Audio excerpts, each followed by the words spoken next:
जय भोलेनाथ, जय माता पार्वती।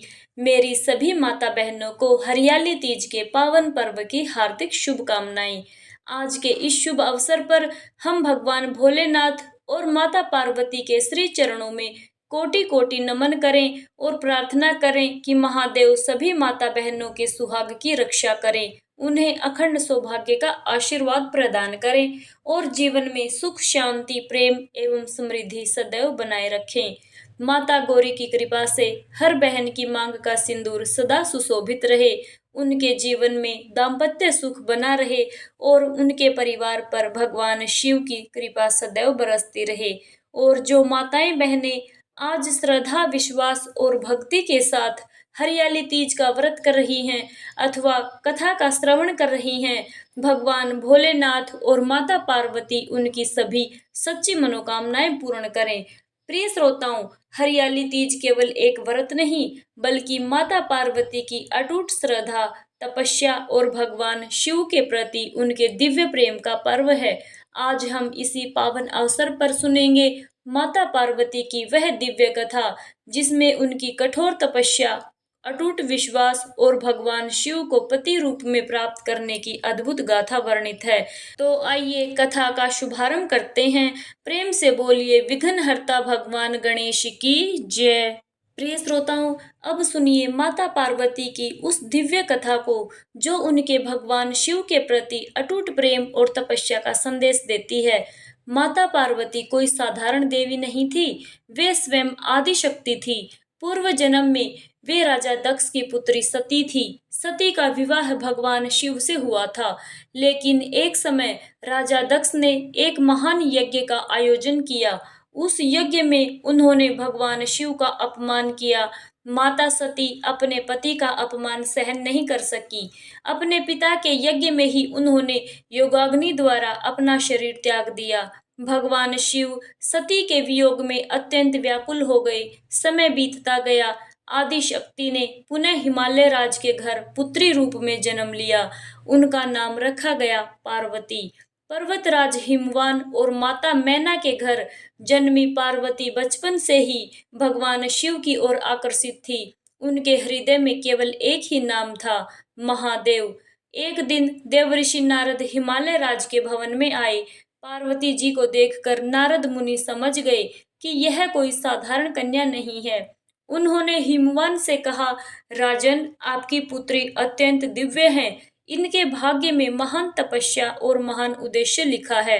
पार्वती जी के मन में भगवान शिव के प्रति भक्ति और भी दृढ़ हो गई।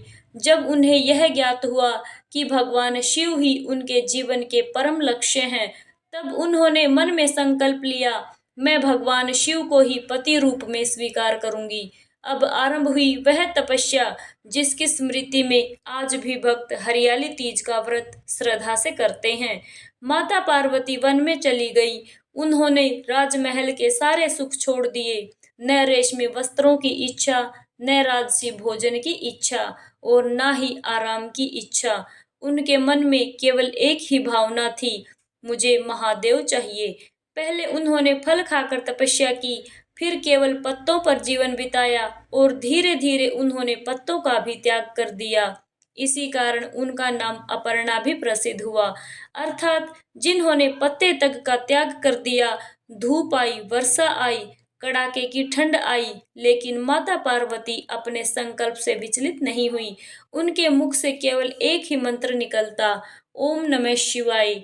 लोक प्रचलित हरियाली तीज कथा के अनुसार जब माता पार्वती के पिता उनके विवाह की चिंता करने लगे और भगवान विष्णु से विवाह का विचार सामने आया, तब माता पार्वती अत्यंत दुखी हुई। उनका मन तो पहले ही भगवान शिव को अपना पति स्वीकार कर चुका था। उनकी सखी ने माता पार्वती की मनस्थिति समझी। सखी उन्हें एक घने वन में ले गई। वहां माता पार्वती ने भगवान शिव को प्राप्त करने के लिए तपस्या की।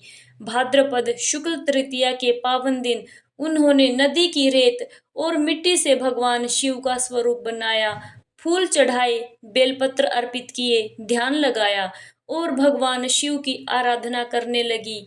उस दिन माता पार्वती ने अन्न जल का त्याग करके भगवान शिव का ध्यान किया। रात्रि में भी उन्होंने जागरण किया। उनकी आंखों में नींद नहीं थी, उनके हृदय में केवल महादेव थे। प्रिय श्रोताओं, सच्ची भक्ति की परीक्षा स्वयं भगवान भी लेते हैं। माता पार्वती की तपस्या देखकर भगवान शिव ने उनकी परीक्षा लेने का विचार किया।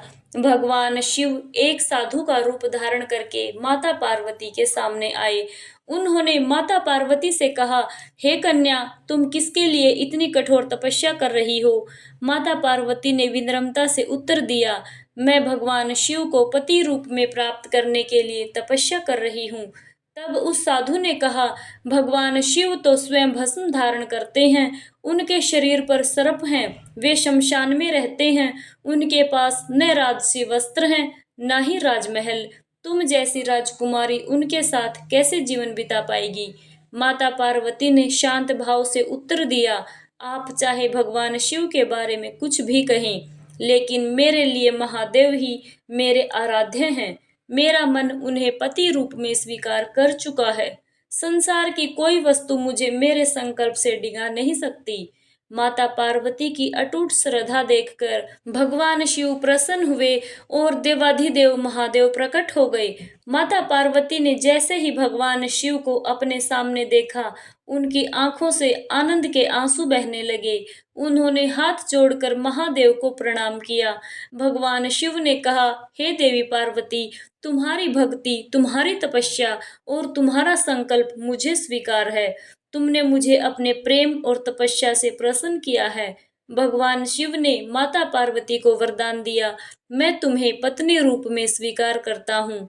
माता पार्वती का संकल्प पूर्ण हुआ, उनकी तपस्या सफल हुई और फिर शुभ समय में भगवान शिव और माता पार्वती का विवाह संपन्न हुआ। देवताओं ने पुष्पों की वर्षा की, आकाश में मंगल ध्वनि गूंज उठी, चारों दिशाओं में आनंद छा गया और देवताओं के मुख से निकला, हर हर महादेव, जय माता भवानी। प्रिय श्रोताओं, तो यह थी आज की हरियाली तीज की कथा। जो कोई भी भक्त श्रद्धा से माता पार्वती और भगवान शिव की कथा सुनता है, उनके नाम का स्मरण करता है और अपने सामर्थ्य के अनुसार पूजा करता है, उसके मन में भक्ति और विश्वास बढ़ता है।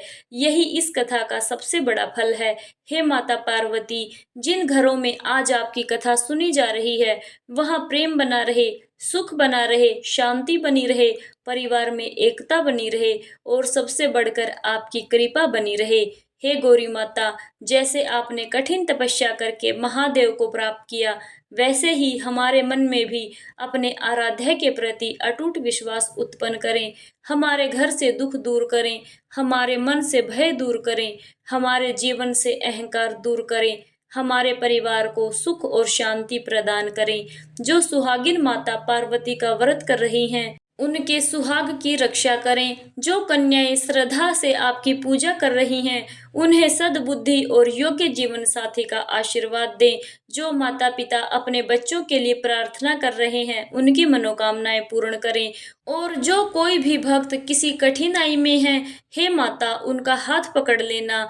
प्रेम से बोलिए, भगवान भोलेनाथ की जय, माता पार्वती की जय।